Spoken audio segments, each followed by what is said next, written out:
Donc, Il a cher quoi? donc les abonnés na pour $100 les a pris à votre carte. Tu dis muto oteka ko libanda ko teka ko pesa 50 ça 20.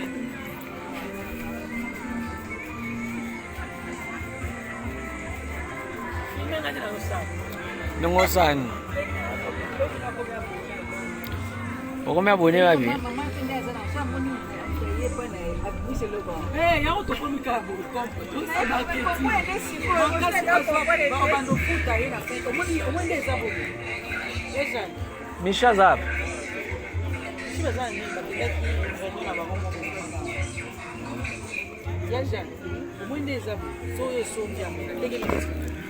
Position. Bénéfice pas na yo. Il y a des choses qui sont sans.